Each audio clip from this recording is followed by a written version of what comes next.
Makanya kalau Anda bisa jadi Kristen, apalagi ada di gereja, bisa ikut melayani Tuhan, bisa ikut menyembah Tuhan. Siapa kita, saudara-saudara? Yesus bilang bukan kamu yang memilih aku, tapi aku yang memilih kamu.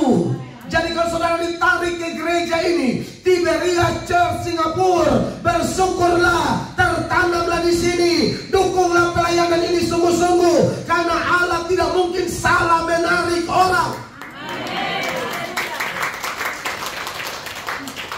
Beritakan Injil Kerajaan Allah. Amin.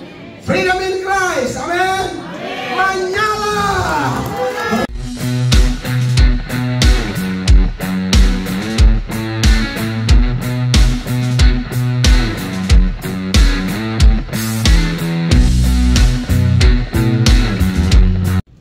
Puji Tuhan, shalom. Mari kita satu hati, kita berdoa. Terpujilah Allah Tritunggal, pusat pujian penyembahan kami, sumber segala berkat. Kami mengucap syukur ada kesempatan yang sangat indah bagi kami semua, saudara-saudara dalam Tuhan, untuk menikmati kebenaran firman Allah yang akan segera berlangsung. Tolong hamba-Mu untuk bisa menjadi alat-Mu yang baik untuk kepentingan-Mu saat firman-Mu disampaikan. Kami percaya Tuhan sudah mengampuni dosa kami, maka tidak ada penghambat apapun untuk kami menerima berkat dari pihak Tuhan. Terpujilah Allah yang Maha Besar. Demi nama Tuhan Yesus kami berdoa, dan semua yang rindu firman-Nya sama-sama kita berkata amin. Beri tepuk tangan yang mulia bagi Tuhan. Puji Tuhan, shalom. Baik, kita akan membuka firman Tuhan bersama-sama dalam 2 Korintus pasal 5 ayat 17. 2 Korintus 5 ayatnya yang ke-17. Bapak Ibu perhatikan ayat ini, kita baca sama-sama dalam hitungan ketiga, 1, 2, dan 3. Jadi siapa yang ada di dalam Kristus, ia adalah ciptaan baru. Yang lama sudah berlalu, sesungguhnya yang baru sudah datang. Baik, kasih Tuhan, di bulan Agustus ini di ibadah kedua Tiberias Church Singapura, mulai tahun 2003 sampai hari ini melakukan kegiatan Agustus, yaitu Freedom in Christ. Dan dari begitu banyak hamba Tuhan, saya bersyukur saya menjadi salah satu mitra untuk menyampaikan pesan-pesan Tuhan bagi kita semua. Saya sudah menyampaikannya di ibadah 1, dan saya lihat ibadah 2 juga antusiasnya luar biasa. Ini pasti karena anugerah Tuhan. Amin. Nah, di bawah tema Freedom in Christ ini, saudara-saudara, saya akan membahas 2 Korintus 5 ayat 17 yang sudah kita baca. Jadi siapa yang ada dalam Kristus, ia adalah ciptaan baru. Yang lama sudah berlalu, sesungguhnya yang baru sudah datang. Bagian ini, saudara-saudara, saya akan menyoroti atau membahasnya bagian per bagian. Ya, ayat ini dimulai dengan kalimat jadi siapa yang ada di dalam Kristus. Ya, jadi siapakah yang bisa mengalami kemerdekaan di dalam Kristus? Hanya orang-orang yang sudah di dalam Kristus. Karena freedom in Christ berarti harus ada di dalam Kristus. Kekristenan percaya bahwa Yesus Kristus adalah satu-satunya jalan ke surga. Amin. Ada yang mengatakan ada banyak jalan menuju Roma, tapi jalan menuju surga cuma satu. Almarhum Pendeta Yakub Nahuai, dia mengatakan bahwa Roma bukan surga, surga bukan Roma.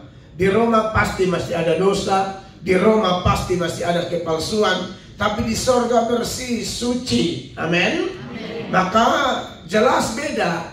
Kalau ada banyak jalan menuju dosa, ada banyak jalan menuju kepalsuan, maka jalan menuju kebenaran hanya satu. Amin. Satu-satunya, tidak ada duanya. Makanya Tuhan Yesus pernah memproklamirkan dirinya. Dia berkata, akulah jalan dan kebenaran dan hidup. Tidak ada seorang pun dapat datang kepada Bapa jikalau tidak melalui aku. Akulah jalan artinya di luar dia tidak ada jalan. Akulah kebenaran artinya di luar dia hanya ada kesalahan. Akulah kehidupan artinya di luar dia hanya ada kematian.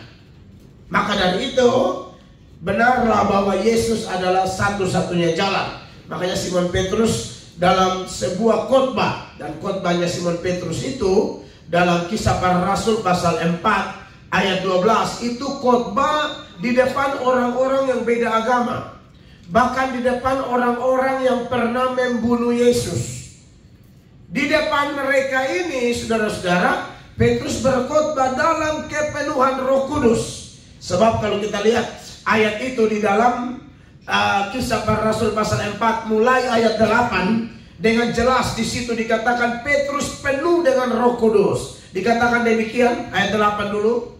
Maka jawab Petrus penuh dengan Roh Kudus, hai pemimpin-pemimpin umat dan tua-tua, jika kami sekarang harus diperiksa karena suatu kebajikan kepada seorang sakit dan harus menerangkan dengan kuasa manakah orang itu disembuhkan, maka ketahuilah oleh kamu sekalian dan oleh seluruh umat Israel bahwa dalam nama Yesus Kristus orang Nazaret yang telah kamu salibkan, tetapi yang telah dibangkitkan Allah dari antara orang mati, bahwa oleh karena Yesus itulah orang ini berdiri dengan sehat sekarang di depan kamu. Langsung ayat 12. Dan keselamatan tidak ada di dalam siapapun. Dan keselamatan tidak ada di dalam siapapun selain di dalam Dia.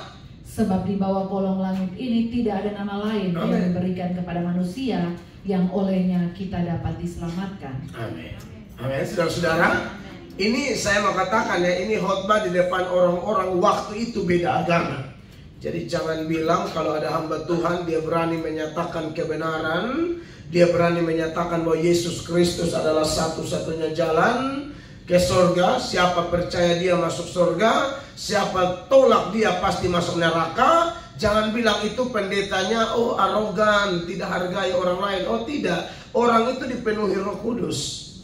Petrus waktu dia menyatakan bahwa di bawah kolong langit ini tidak ada jalan lain, tidak ada keselamatan lain, Petrus bukan arogan, tapi ayat itu saya sengaja baca dari ayat 8 mengingatkan kita bahwa Petrus dipenuhi Roh Kudus.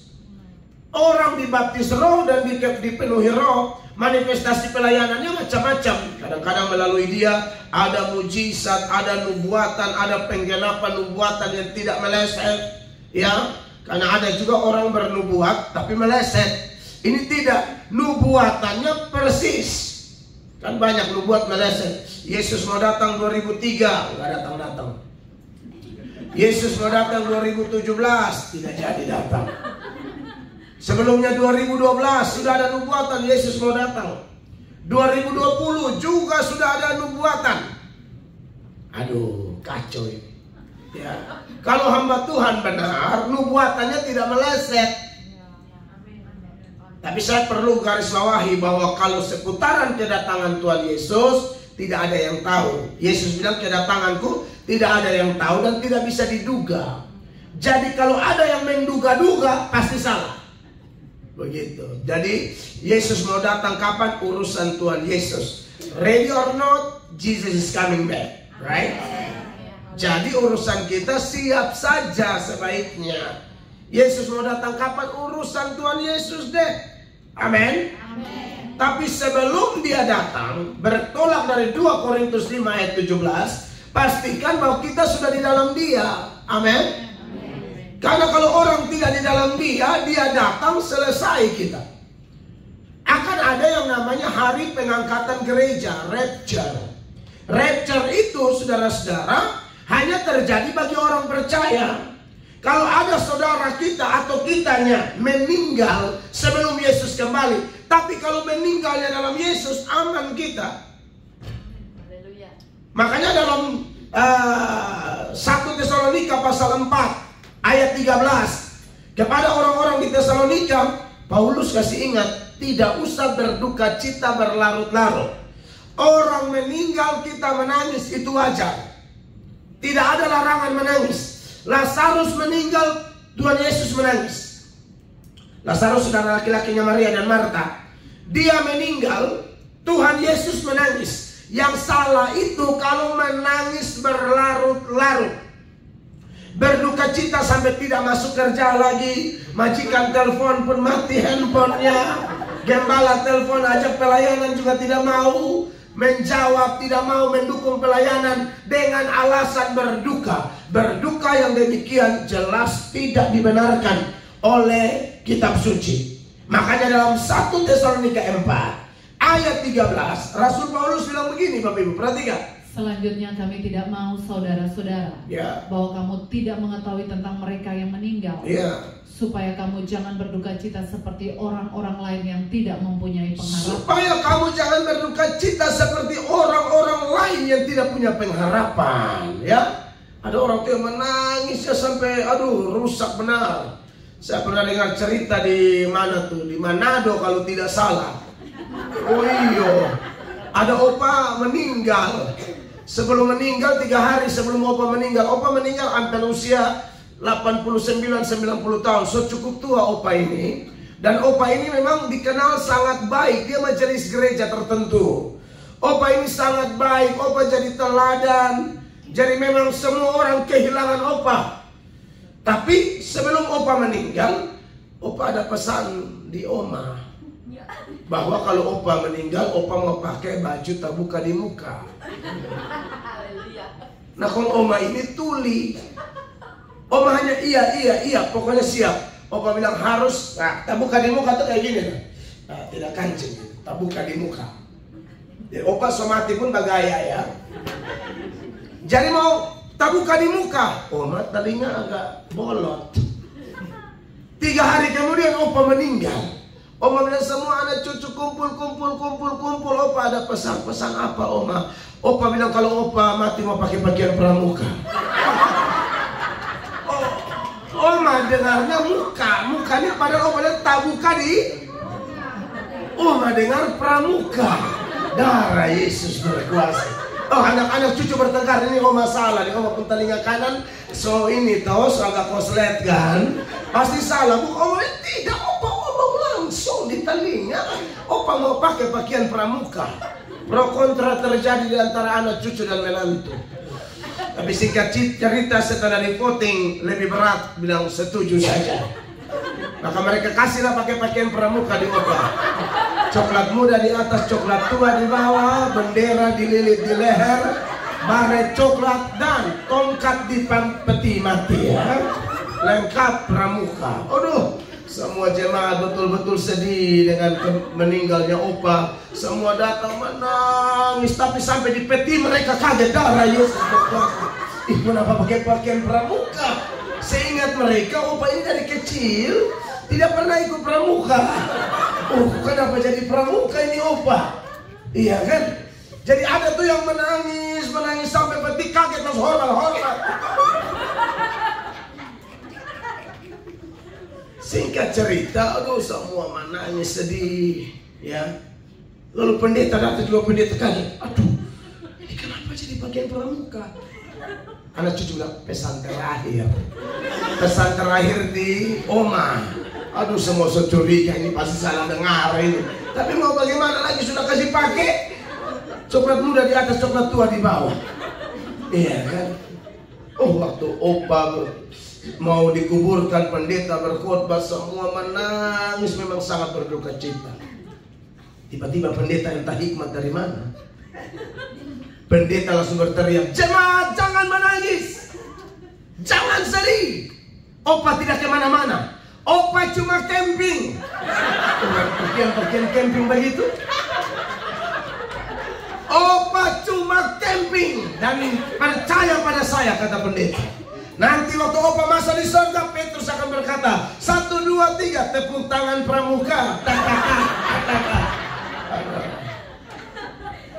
Di dalam Kristen, saudara-saudara boleh berduka cita, tetapi jangan berlarut-larut. Kenapa? Di 1 Tesalonika pasal 4 ayat 13 dia lanjut ayat 14. Perhatikan ayat 14-nya.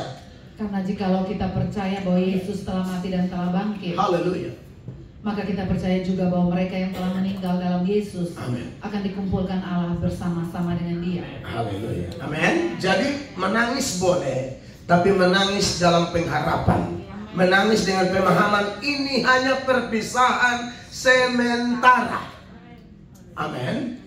Bagi mereka yang meninggal dalam Tuhan, kerabat-kerabat kita siapapun, asal dia orang percaya, asal dia di dalam Kristus, oh jangan takut. Amin. Tutup mata di sini, buka mata di sana. Amin. Kita semua ini kan Tuhan lagi pegang kendali atas kehidupan kita. Amin. Saya biasa membahasakannya begini, jantung kita semua ini tombolnya di atas. Dia tekan di atas, putus di bawah. Maksudnya kalau dia tekan di atas, dia tekan di sorga, di bumi putus napas, maksud saya. Amin. Jadi kita semua nih Tuhan belum tekan.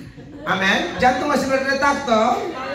Iya, pastikan sudah dalam Kristus.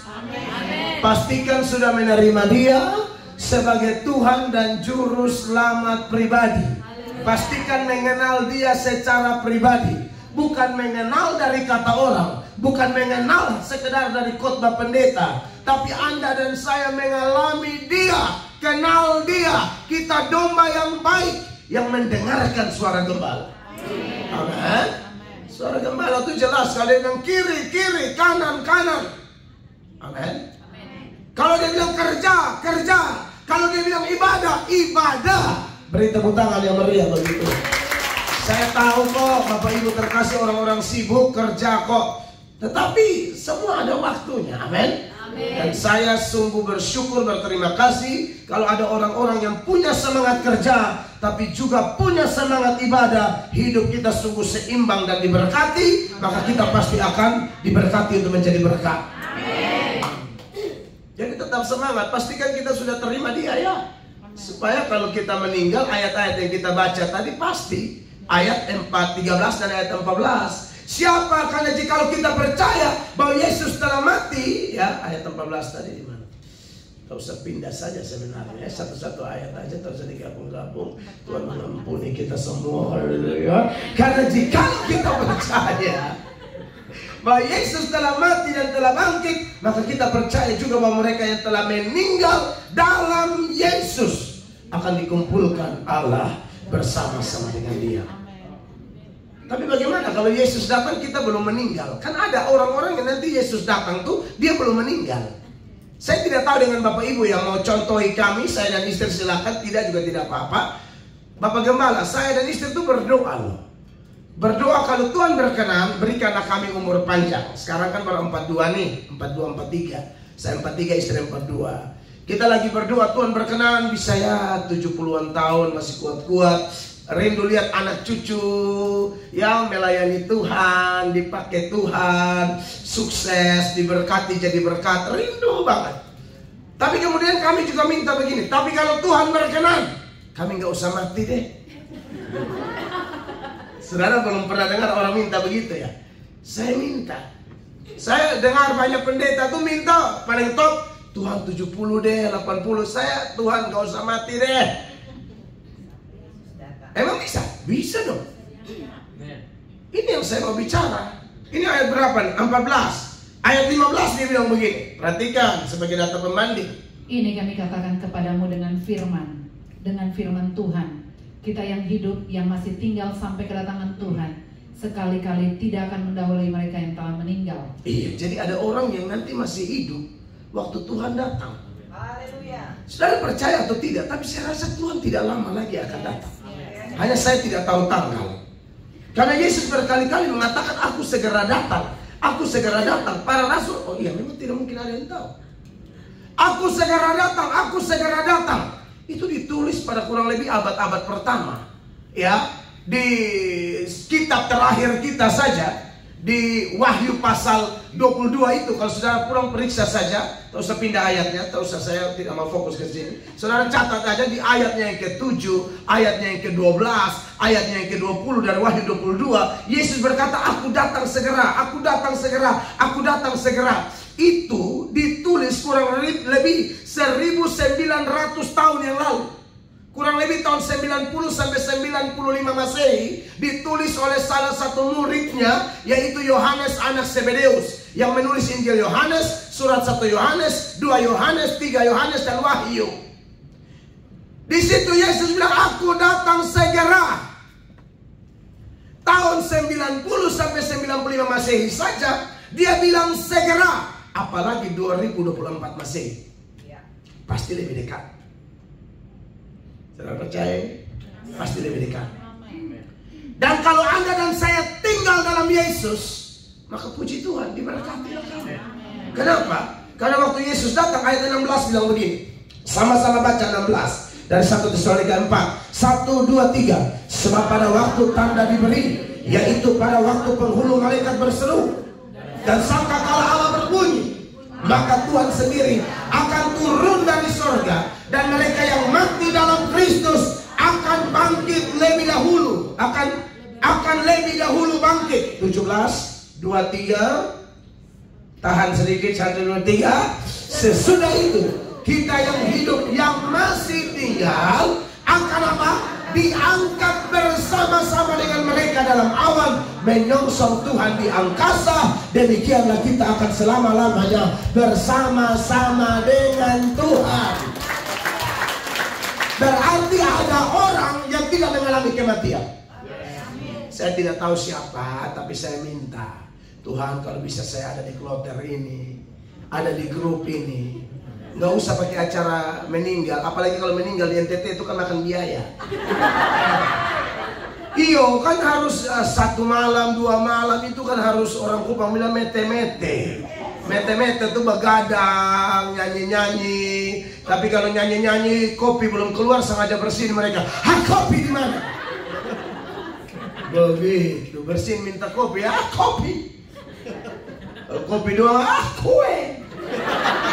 Begitu dia bicara bersinnya. Karena kalau terlambat melayani kue, mereka harus angkat lagu. Melayani, itu bukan menyembah Tuhan. Panggil, cepat keluar kau kue ya. Melayani lebih sungguh. Kalau belum, suara lebih tinggi. Melayani, supaya cepat keluar kopi, teh, dan kue. Ya, sebenarnya daripada makan biaya, Tuhan hamba diangkat aja deh. Haleluya. Saudara, ini mungkin kita sedikit ketawa, toh kerja terlalu padat ya. Hari Senin sampai Sabtu, biar Minggu kita sedikit asik toh. Tapi sambil merenung dengan serius, kita selesai ya. Serius tapi santai, santai tapi serius. Bahwa saudara-saudara kita ini harus terima Yesus sungguh-sungguh. Ini kebenaran. Ini kebenaran akan terjadi. Dan ini hanya berlaku bagi mereka yang dalam Yesus. Karena saya sedang bahas 2 Korintus 5 ayat 17. Jadi siapa yang ada dalam Kristus? Nah, yang ada dalam Kristus itu banyak banget keuntungannya. Dimerdekakan dari dosa, dimerdekakan dari maut, dimerdekakan dari hukum Taurat, dimasukkan ke dalam surga. Haleluya. Oh, haleluya. Surga itu nyata, kekasih Allah ya. Kita masih di bumi, tapi kewargaan kita di surga. Nanti Yesus datang kedua kali itu, dia akan ganti tubuh kita dengan tubuh kemuliaan. Tubuh kita yang kita pakai sekarang, istilah Alkitab adalah tubuh hina. Saudara mau pakai bedak model apa saja? Mau FIFA nomor 4? Tidak ada di Singapura, tidak mungkin. Kalau sudah sampai Singapura masih pakai FIFA nomor 4 di Singapura. Oh haleluya, ke dalam tangannya kuserahkan nyawa. Oh masih ya FIFA ya. Ampunilah mereka ya. Buat yang pakai FIFA turut berduka cita ya. Nah jadi begini saudara-saudara. Atau Oriflame atau yang lain-lain, iya kan? Saudaraku, atau ya skincare yang lain, terserah lah. Pokoknya intinya tubuh kita itu mau didandanin kayak apapun, namanya tubuh hina. Dan tubuh ini akan semakin merosot. Tidak ada orang tambah tua tambah cantik, omong kosong. Tidak ada tambah tua tambah tampan, tidak ada tambah tua tambah kuat. Tidak ada tambah tua, kulit tambah kencang. Tidak ada, jeruk nipis. Maksudnya kusut. Iya tuh. Itu makanya dalam 2 Korintus 4 ayat 16 Paulus bilang kami tidak tawar hati sekalipun tubuh kami semakin merosot. Mari baca sama-sama 2 Korintus 4 ayat 16. 1, 2, 3. Sebab itu kami tidak tawar hati, tetapi apa? Meskipun manusia lahiriah kami semakin merosot, namun apa? Manusia batiniah kami dibaharui dari sehari ke sehari. Lahiriah tambah merosot, bertambahnya usia itu semakin dekat dengan lubangku, kecuali Tuhan angkat tadi. Amin. Jangan takut mati juga, biasa aja. Dalam Kristen itu hidup adalah Kristus, mati adalah keuntungan. Pusing amat. Orang tutup mata di sini, buka mata di sana. Kenapa takut? Sudah pikir tempat terindah itu Singapura? Bukan. Tempat terindah itu surga. Tempat terindah itu kalau belum ke surga, tempat terindah bukan Singapura, hadirat Tuhan. Tepuk tangan yang meriah bagi Tuhan. Karena kalau Tuhan hadir, sekalipun kita belum ke surga, tapi suasana surga kita sorasa. Kalau biasa bersekutu dengan Tuhan, itulah tanda orang tinggal dalam Yesus. Yesus tinggal dalam dia, selalu punya saat teduh, selalu punya waktu baca Alkitab, selalu punya waktu berdoa, selalu punya waktu pasang headset di telinga, mendengar renungan firman di YouTube atau lagu-lagu rohani. Kita belum ke surga, tapi suasana surga ada di hidup kita, ada di pekerjaan kita, kerja dengan penuh sukacita. Walaupun majikan mukanya agak asam-asam, ya kan, tapi kita dipenuhi oleh sukacita surgawi. Kita pegang firman Allah yang berkata, bersukacitalah. Sekali lagi kukatakan, bersukacitalah di dalam Tuhan. Amin. Oh iya dong, itulah untungnya hidup di dalam Yesus. Tubuh semakin merosot, fisik semakin merosot, tapi batin dibaharui terus-menerus. Itulah orang yang hidup di dalam Yesus. Dan itulah tanda-tanda warga kerajaan sorga yang masih menumpang di planet bernama bumi. Kita warga sana. Makanya dalam Filipi 3 ayatnya yang ke-20, Rasul Paulus bilang begini buat kita. Filipi 3 ayat 20, dengarkan. Istri saya baca. Ada air minum buat saya sebelum saya baca ayat. Yesus berkata, aku haus. Oh, haleluya. Karena keluargaan kita adalah di dalam sorga, dan dari situ juga kita menantikan Tuhan Yesus Kristus sebagai juru selamat. Iya, karena keluargaan kita adalah di dalam sorga. Kalau saudara warga negara Singapura, Anda punya keluargaan ganda. Anda warga Singapura sekaligus warga sorga. Kalau Anda warga negara Indonesia, Anda punya kewargaan ganda. Kewargaan negara Indonesia, tapi juga sekaligus warga negara sorga. Dan untuk masuk ke sorga, tidak bisa pakai tubuh yang ini nih. Tubuh yang ini harus diganti. Yang saya bilang tadi, tubuh hina yang semakin merosot itu akan diganti dengan tubuh yang namanya tubuh kemuliaan, yaitu tubuh yang ditingkatkan kualitasnya. Tubuh itu seperti tubuh Tuhan Yesus saat dia bangkit. Lihat buktinya 21, lanjut ayatnya. Yang akan mengubah tubuh kita yang hina ini. Yang akan mengubah tubuh kita yang apa? Yang hina ini, sehingga serupa dengan tubuhnya yang mulia. Amin. Menurut kuasanya yang dapat menaklukkan segala sesuatu kepada dirinya. Tubuh yang hina ini kadang-kadang masih kram-kram, kolesterol, gula naik, amin. Ya. Kadang-kadang panos sudah taruh segala obat, tapi bukannya hilang, tambah besar ya. Dia kayak peta Singapura. Ya. Kok tidak hilang-hilang? Itulah tubuh hina. Yang namanya tubuh hina tuh biasalah sakit-sakitan. Ya. Ada orang yang bilang, oh orang Kristen tidak boleh sakit. Loh, kata siapa?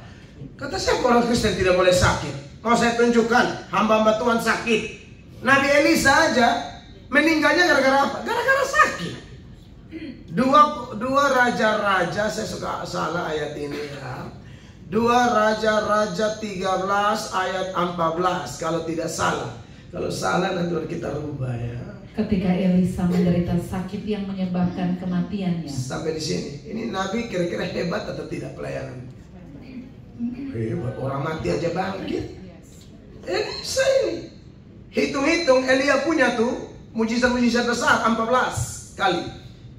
Elia, bapak rohaninya Elisa. Elisa punya 28 kali 2. Ada yang menafsirkannya, makanya dia minta urapan 2 kali lipat. Itu mungkin arahnya ke sana, nggak tahu deh. Tapi hamba Tuhan pembuat mujizat ini meninggal gara-gara apa? Ketika Elisa menderita sakit yang menyebabkan kematian. Tidak semua sakit gara-gara dosa. Jangan langsung tuduh-tuduh orang. Ada orang, aku sakit. Lu banyak dosa. Dari mana kau tahu? Kau tuh hakim yang maha mulia kah? Kau tahu semua orang punya duduk berdiri. Orang sakit dikit dosa, sakit dikit dosa. Ini kan yang terjadi. Yohanes pasal 9 mulai ayat 1. Tuhan Yesus dan murid-murid lewat, lihat ada orang buta sejak lahir. Langsung murid-murid bertanya, guru, ini siapa punya dosa sampai anak ini dilahirkan buta? Orang tuanya atau dia sendiri? Baca dulu Yohanes 9 ayat 1. Waktu Yesus sedang lewat, ia melihat seorang yang buta sejak lahirnya. Murid-muridnya bertanya kepadanya, Rabi, siapakah yang berbuat dosa? Orang ini sendiri atau orang tuanya sehingga ia dilahirkan buta? Sampai situ curigaan banget. Asal lihat orang sakit, tahu nggak si Mince sakit? Mungkin selingkuh. Jangan ya, itu mulut jaga ya. Nanti Tuhan hektar satu-satu. Nggak usah gosip-gosip ya, jelas. Tapi wajah-wajah ibu-ibu di sini tidak kok ya. Tidak ada yang mengaku ya.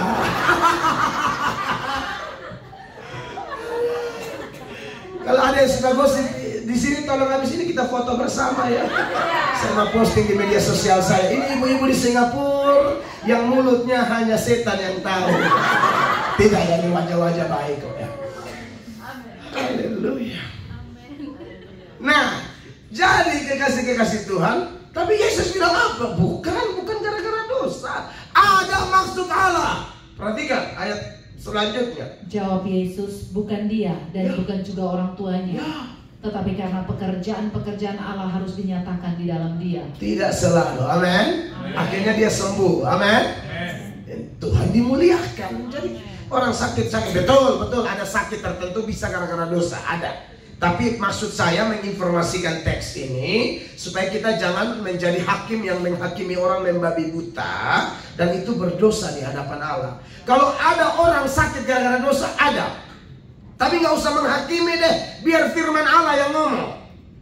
Mazmur 107 ayat 17 jelas kok, ayat itu dengan jelas bilang ada orang-orang yang menjadi sakit gara-gara dosa. Mazmur 107 ayat 17, sama-sama baca 1, 2, 3. Ada orang-orang menjadi sakit oleh sebab apa? Kelakuan mereka yang berdosa, dan disiksa oleh sebab apa?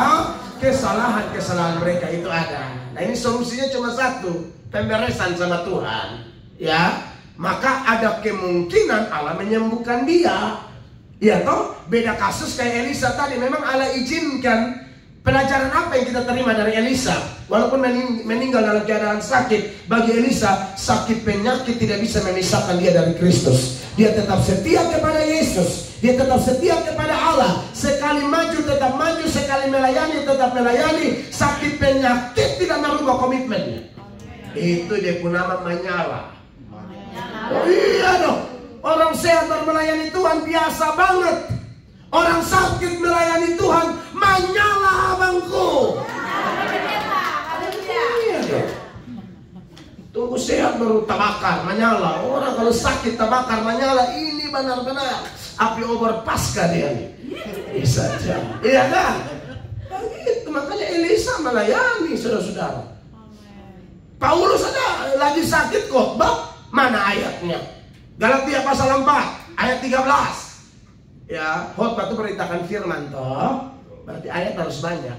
Saya bukan mau cerita saya punya demo yang dari NTT sana. Oh saya di Osao guys. Oh no. Naik Liu guys. Itu nanti ya. Buat kita orang-orang Osao dan naik Liu. Tapi saya diutus ke sini beritakan firman. Amin. Ini ayat bilang apa? Paulus bilang begini. Kamu tahu bahwa aku pertama kali telah memberitakan Injil kepadamu oleh karena aku sakit pada tubuhku. Anda lihat, Elisa, Paulus, ini hamba Tuhan kaliber. Mereka doakan orang sembuh, orang mati pun bangkit. Tapi kalau Allah izinkan mereka sakit, siapa yang bisa membantah Allah? Kadang-kadang hamba Tuhan kayak kami ini perlu ada masalah begitu supaya tetap rendah hati, tetap bergantung. Bayangin hamba Tuhan kalau sudah tidak ada masalah, langsung I believe I can fly.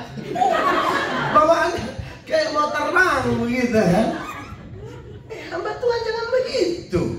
Makanya saya dan istri kalau dapat masalah, kami mendidik umat bersyukur. Kami mendidik umat mengenal Allah melalui masalah. Ya kan?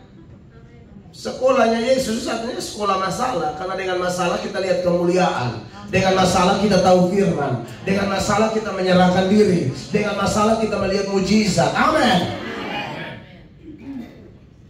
Jadi siapa yang ada dalam Kristus, aduh ini orang pasti luar biasa. Dia akan berprinsip, suka duka aku tetap melayani Tuhan. Untung rugi, sakit, sehat, apapun keadaanku, aku akan tetap berkata sekali Yesus, tetap Yesus. Itu orang dalam Yesus. Jadi kalau mau jangan berdoa minta pengangkatan, tapi di sini aneh-aneh. Siapa yang mau angkat Anda? Ya, tidak ada. Itu saya berdoa pun bukan hanya asal berdoa. Apa yang kita doakan, itu yang kita lakukan. Doakan apa yang kita kerjakan, kerjakan apa yang kita doakan. Caranya begitu. Jangan menang di doa. Oh, kita pendoa semua, tapi doanya mau Tuhan kirimkan jiwa. Cari jiwa. Saya pendeta, saya jemput bola melalui sosial media, melalui televisi, radio. Itu bukan saya diundang awalnya, saya yang pergi tawarkan diri. Sekarang kalau diundang mah bonus-bonus aja kali. Apa yang kita tanam ya kita tuai. Tapi harus start begitu. Bukan nongol-nongol jadi pengkhotbah keliling negara-negara. Awalnya koster gereja, sapu gereja. Saya dulu jadwal banyak di banyak gereja. Semuanya bukan khotbah, sapu semua. Serius. Di Kupang sapu gereja, di Jakarta sapu gereja, di Kalimantan sapu gereja. Jadi jadwal banyak di gereja. Bukan jadwal khotbah. Benar. Orang main gitar juga miring, menyanyi malaikat menangis. Apa coba yang mau diharapkan dari hidup saya ini kira-kira?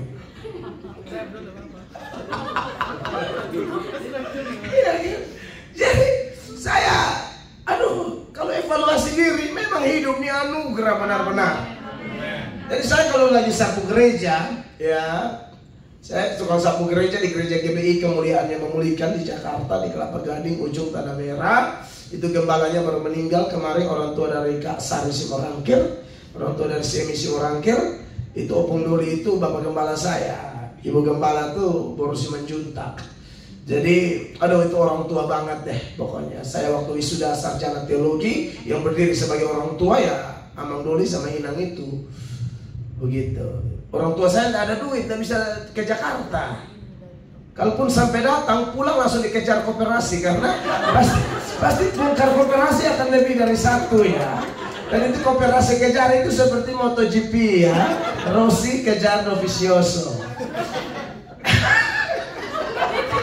Maka saya tidak ada orang tua. Benar, ini kisah nyata. Makanya waktu orang tua itu meninggal kami berduka sekali. Saya telepon Inang Gembala. Karena saya pas meninggal saya harus diwisuda master teologi saya. Lalu saya harus terbang ke Singapura dan lanjut ke KR Manado. Maka waktu saya memang tidak memungkinkan. Andai kata di Jakarta udah pasti sampai di rumah, di Durensawit. Ya, jadi tukang sapu gereja. Jadi pas sapu gereja itu sambil sapu, sambil khotbah. Kursi tidak ada. Kan kursi saya susun semua dulu. Jadi ibadah begini saya susun kembali kursi, saya sapu bersih pel. Tapi sambil sapu itu khotbah, firman Allah berkata kosong. Dan Tuhan suruh setia dulu khotbah di kosong-kosong. Nanti baru Allah siapin manusia. Saya percaya. Kadang pimpin pujian pakai sapu. Haleluya. Ada jemaat yang dapat lihat Melato gila. Gila Bapak, tidak Bapak. Saya latihan sebenarnya dan mereka tuduh gila. Karena ada saya dengar entah siapa pengkhotbah siapa, dia naik ke gunung, dia khotbah di pohon-pohon. Benar.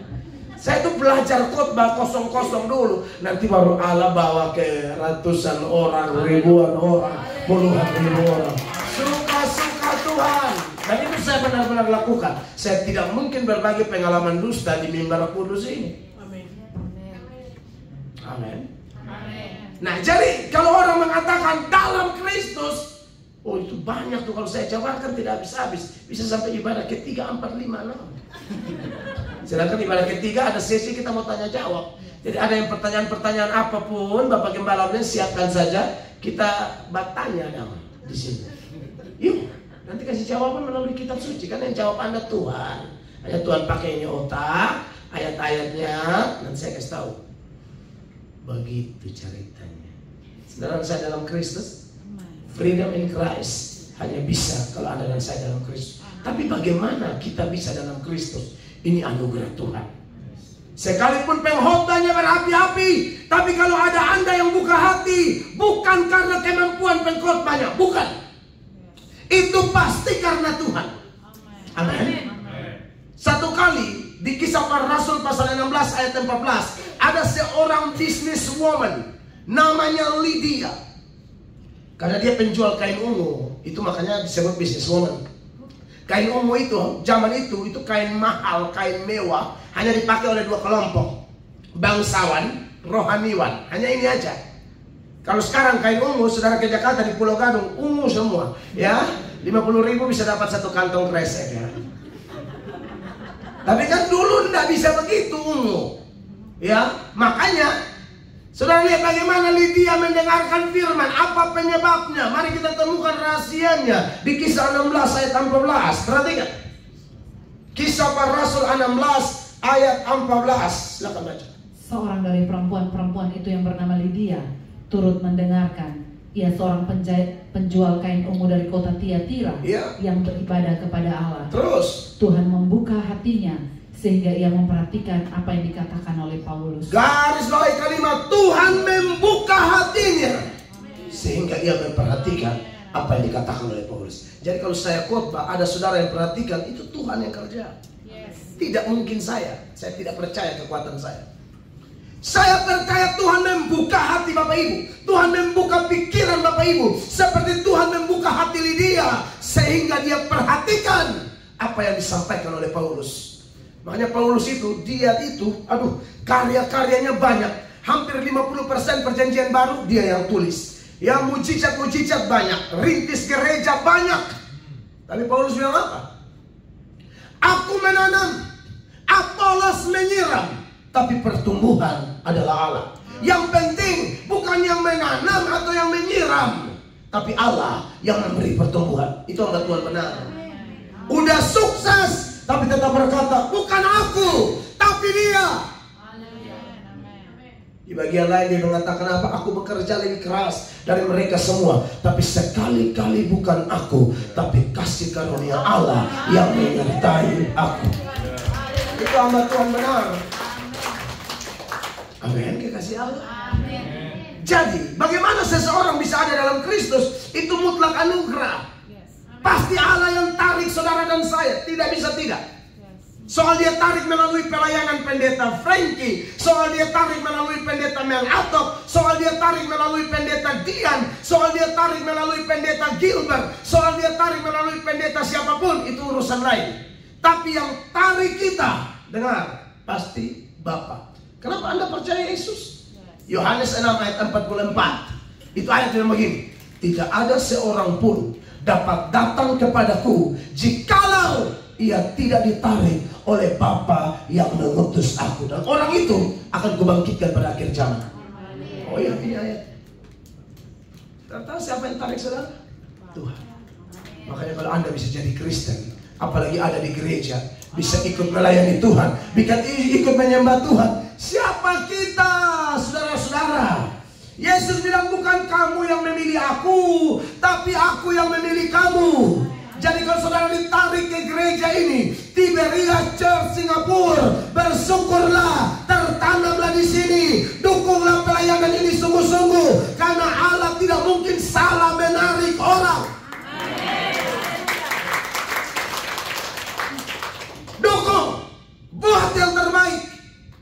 untuk gereja di tempat ini. Amin. Hamba-hambanya di sini cuma alatnya, tapi sesungguhnya dia ada di sini. Kalian percaya itu? Ini harus digarisbawahi. Ini harus digarisbawahi. Ibadah satu tadi saya bilang, melayani Tuhan itu pekerjaan terhormat. Orang tidak hormat kita peduli amat, tapi Allah di sorga hormat Anda. Anda mau lihat ayatnya? Mau lihat? Yohanes 12 ayat 26. Itu ayat eksplisit banget. Siapa melayani Bapa dihormati oleh Bapa. Siapa melayani Yesus dihormati oleh Bapa. Ya, Yohanes 12 ayat 26. Langsung aja kalau ibu sudah. Barang siapa melayani aku, ia harus mengikut aku. Yes. Dan di mana aku berada, di situ pun pelayanku akan berada. Amin. Barang siapa melayani aku, ia akan dihormati Bapa. Beri tepuk tangan yang meriah bagi Tuhan Yesus. Barang siapa melayani aku, oh, Allah pencipta langit dan bumi, hormat dia. Puji dia. Kita datang ke sini puji Tuhan, tapi saat kita setia, Tuhan puji kita. Mari hamba-hambaku yang setia, sungguh baik engkau. Mari. Jangan haus pujian manusia, hauslah pujian Tuhan. Karena itu ada di Alkitab. Manusia puji biasanya tidak tahan uji, tapi orang dipuji Allah tahan uji loh. Dan itu salah satu lagi ciri orang yang tinggal dalam Kristus. Kristus dalam dia. Orang yang ditarik oleh anugerah, orang yang ditarik oleh Bapa. Dia tidak akan cari pujian manusia. Dia akan bicara apa adanya. Dia melayani sejujur-jujurnya. Kalau dia pengkhotbah, khotbah bagus, khotbah tulus, khotbah lurus. Gak putar-putar dia. Amin. Saya kalau tipe mau cari pujian manusia, oh repot. Pasti saya agak lebih laris, tetapi masa neraka. Karena bukan hamba Tuhan jujur itu hanya mencari kesenangan manusia. Hamba Tuhan tidak bisa begitu dong. Hamba Tuhan itu pegang prinsip Galatia 1 ayat 10. Kalau kau masih suka cari kesukaan manusia, kamu bukan hamba Kristus. Bukan itu. Ya, Galatia 1 ayat 10. Jadi bagaimana sekarang? Adakah ku cari kesukaan manusia atau kesukaan Allah? Ya. Adakah ku coba berkenan kepada manusia? Ya. Sekiranya aku masih mau mencoba berkenan kepada manusia, sesungguhnya maka aku bukanlah hamba Kristus. Ini yang saya takutkan. Aduh, sekolah teologi ya capek-capek, sapu gereja capek-capek, lalu Tuhan angkat dari sapu gereja jadi singer jadi song leader jadi pengkhotbah jadi gembala sidang khotbah keliling NTT, khotbah keliling Indonesia, khotbah keliling dunia, lalu ujung-ujung kena tolak. Tidak mau saya. Capek-capek Tuhan bilang, kau siapa? Aku yang khotbah keliling. Lu berangkat saya injak lalu. Kasihan. Capek percuma. Iya tuh kan Matius 7:21 kan ngomong begitu. Ada orang yang datang, Tuhan, aku baru membuat demi namamu, aku usir setan demi namamu, aku bikin mujizat demi namamu, aku majelis 2 periode, aku panitia pembangunan, aku panitia KKR, aku ketua rayon 15 tahun. Tapi kasihan kalau Tuhan pergi, aku tidak kenal kamu. Kamu pelayan tapi pezina, kamu pelayan tapi pemabuk, kamu pelayan tapi penipu, kamu pelayan tapi pelakor. Sorry to say, dia pelayan tapi pelakor.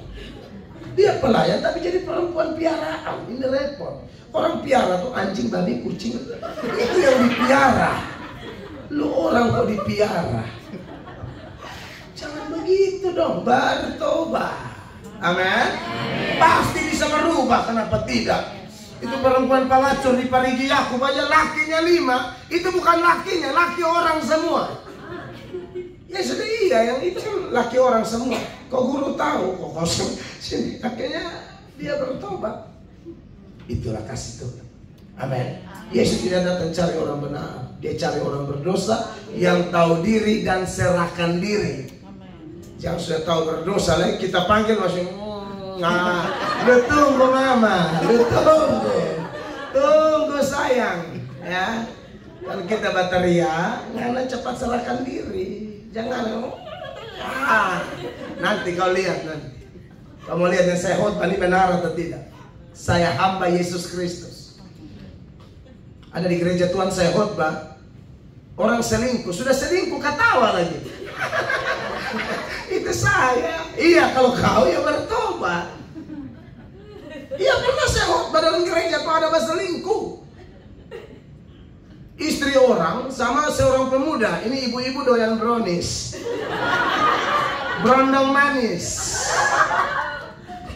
Browniesnya minta putus, brondong minta putus. Ibu kaget. Ibu bilang, kan kita sudah doakan.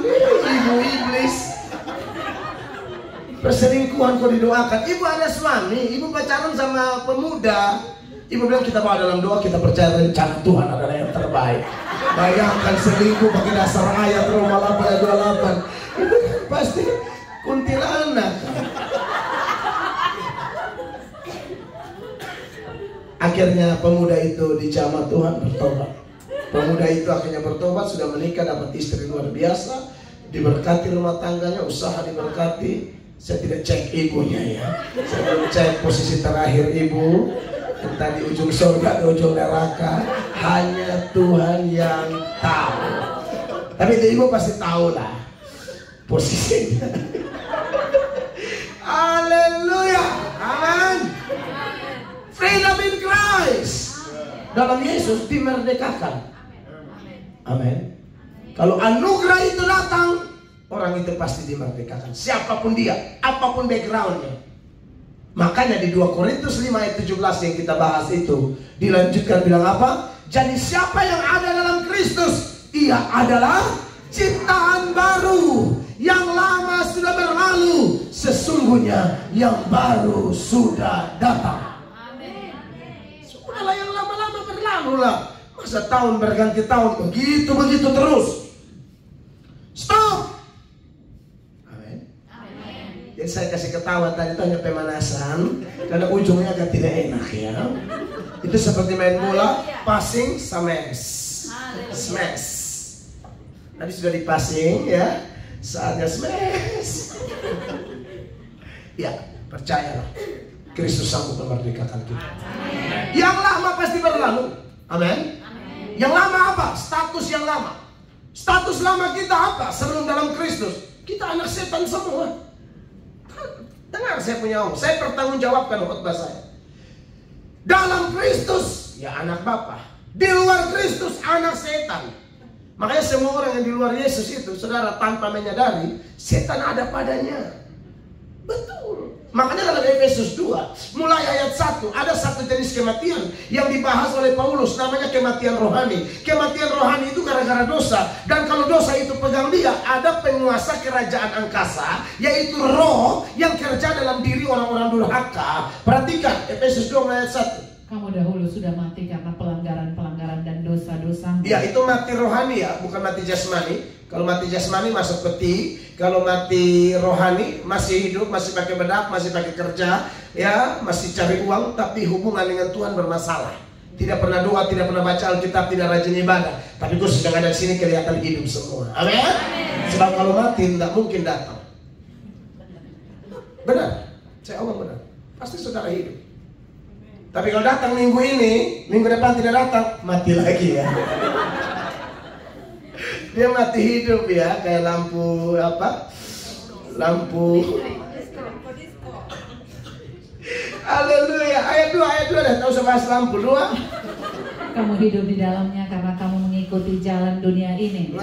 Karena kamu mentaati penguasa kerajaan angkasa. Kamu mentaati apa? Penguasa kerajaan angkasa. Saya omong ada dasar. Terus. Yaitu roh yang sekarang sedang bekerja di antara orang-orang durhaka. Sampai di situ. Jadi orang yang durhaka melawan dia mau setuju atau tidak setuju, setan ada padanya. Satu-satunya yang bisa membebaskan dia dari setan, yang bisa memerdekakan dia dari roh ini, hanya Tuhan. Hanya Bapa, Anak dan Roh Kudus. Tanpa itu tidak bisa. Amin. Makanya dalam Matius 12 ayat 28 Yesus bilang begini, kalau aku mengusir setan dengan kuasa roh Allah, sesungguhnya kerajaan Allah sudah datang padamu. Perhatikan ayat ini. Tetapi jika aku mengusir setan dengan kuasa roh Allah, maka sesungguhnya kerajaan Allah sudah datang kepadamu. Ya saudara, kita semua ini kalau belum dalam Kristus ada setannya. Banyak kali kita ditipu oleh setan, seolah-olah kalau orang kesetanan itu pasti ya kayak orang gila, atau setan bikin kita gagal fokus. Setan cuma ada di kuburan, ada di guci. Setan itu penipu, dia alihkan fokus kita, padahal yang dia serang diri kita sendiri Lalu kita sibuk menuduh, oh di pohon besar, oh di kuburan, oh di laut, oh dalam toples. Karena dalam otakmu sebenarnya. Setan lebih tertarik manusia daripada Gucci. Hidup kita ditentukan oleh firman Allah, bukan film di Indosiar. Di Indosiar banyak film setan tuh nyanyi-nyanyi. Aduh, belajar Alkitab kalau mau tahu tentang setan. Setan tuh dalam diri manusia. Makanya hati-hati. Makanya dalam Matius 12 ini, dia kalau maju terus di ayat 43, biasanya kalau kita ibadah begini, saudara, sungguh-sungguh setan bisa lari. Ya, tapi kalau tidak disertai dengan menerima Yesus, tidak disertai dengan tinggal dalam Yesus, dia keluar sementara, dia balik lagi, kau lebih rusak. Perhatikan ini ayat 43. Apabila roh jahat keluar dari manusia. Keluar dari mana? Iya, bukan dari botol. Belajar ini baik-baik. Hati-hati. Keluar dari manusia. Ia pun mengembara ke tempat-tempat yang tandus mencari perhentian, tetapi ia tidak mendapat. Dia sudah cari kok tidak ada yang nyambung ya. Yang dulu lebih enak. Disuruh apa dia ikut, dia balik cari. Kosong dia masuk. 4, lanjut. Lalu ia berkata, aku akan kembali ke rumah yang telah kutinggalkan itu. Maka pergilah ia dan mendapati rumah itu kosong, bersih tersapu dan rapi teratur. Waktu didoakan altar call, terima Yesus, betul. Pulang gila lagi, dia masuk lagi. Hati-hati, jaga hati dengan segala kewaspadaan. Amin. Lanjut, 45. Lalu ia keluar dan mengajak 7 roh lain yang lebih jahat daripadanya. Ini lebih gila.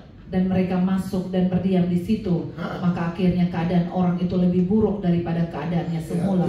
Demikian juga akan berlaku atas angkatan yang jahat ini. Maka dari itu, kalau orang jadi ciptaan baru, itu benar-benar setan tidak berkuasa lagi. Kalaupun dia masih ganggu, dia hanya ganggu dari luar. Untuk masuk tidak mungkin. Kalau sudah ada Roh Kudus di dalam, dia mau masuk apa? Tidak mungkin satu rumah tinggal Roh Kudus setan sama-sama, tidak bisa. Penguasanya pasti cuma satu, benar. Kalau setan, setan aja. Kalau Roh Kudus aja. Makanya siapa yang ada dalam Kristus, dia ciptaan baru. Karena dia sudah beralih dari anak setan menjadi anak yang dipenuhi roh. Itu bedanya di situ. Dan kalau orang ada Roh Kudus, pasti tunduk kepada Allah kan. Yakobus 4 ayat 7. Nah, pada waktu kita tunduk kepada Allah, kita diberi kuasa melawan setan, setan lari. Yakobus 4 ayat 7. Sama-sama, 1, 2, 3. Karena itu tunduklah kepada Allah dan lawanlah iblis, maka apa? Ia akan lari daripadamu. Lari daripada siapa? Daripadamu. Kalau tidak tunduk, dia ada padamu. Itu aja pengertiannya, simpel banget. Hati-hati. Tapi kita percaya di bawah tema Freedom in Christ. Siapa yang ada dalam Kristus, dia ciptaan baru. Amin. Yang lama berlalu, sekarang status baru. Status kita adalah anak-anak Roh Kudus, anak-anak Tuhan Yesus, anak-anak Bapa di sorga, anak-anak kerajaan Allah. Yang punya undang-undang kerajaan yang bernama Alkitab harus dibaca dan didengar setiap hari, direnungkan dan dilakukan. Kita juga punya karakter kerajaan Allah yang tahan banting sekalipun diproses, seperti Daniel, Sadrak, Mesak, dan Abednego. Sekalipun dibuang ke perapian yang menyala-nyala, mereka tidak beralih kepada Allah lain. Amin. Itu karakter kerajaan Allah. Dan yang ketiga, kita memberitakan Injil kerajaan Allah. Amin. Freedom in Christ. Amin. Menyala. Beri tepuk tangan yang mulia. Saya selesai. Tuhan Yesus memberkati. Sampai jumpa juga buat saudara-saudara saya di video ini. Tuhan memberkati.